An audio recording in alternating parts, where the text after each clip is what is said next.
Setting a post in the ground may seem like a simple operation, but I see three mistakes commonly made. The first is that people allow the bottom of the post to actually contact the soil. The second is that they don't trowel the concrete in such a way that water drains away from the base.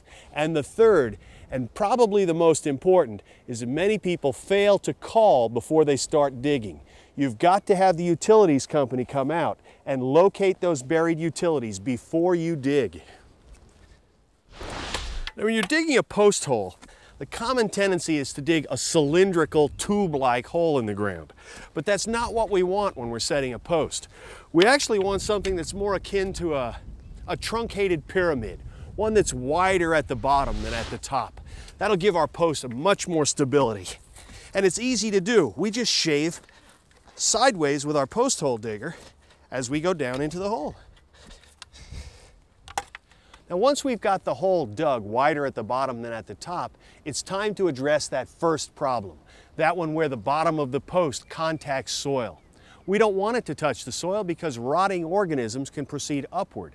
We avoid the problem with an ordinary rock or a piece of a brick. We place it in the bottom of the hole. The next thing we do is set our post on top of it. When we backfill with concrete, no part of the post will be touching the soil, and we will have solved that rotting problem.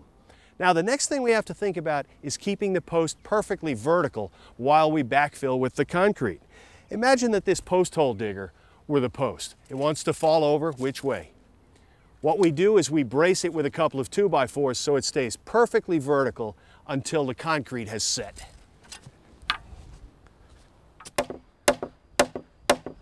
Now, as you can see, I've braced my post with two 2x4s set at right angles. That's to keep it perfectly level this way and that way.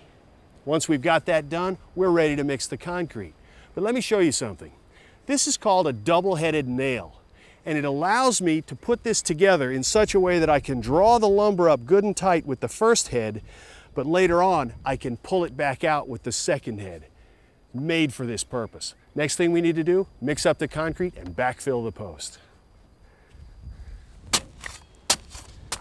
There's no great trick to mixing concrete. The most important thing is don't mix it before you're ready to use it.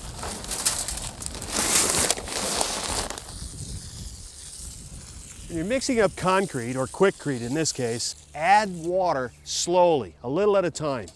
You want to put it in a little at a time, mix it in, and then if it's still too dry, add a little more. If you put in too much water all at once, you'll have to go back to the store and buy another bag of quickcrete.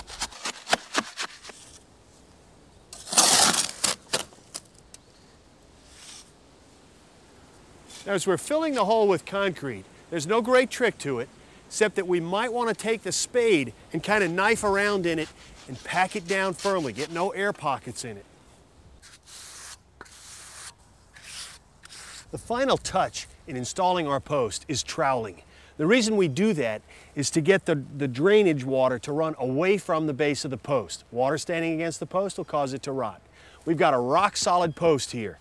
The bottom of it doesn't touch any soil, so that won't rot. We didn't cut a single wire because we called before we dug.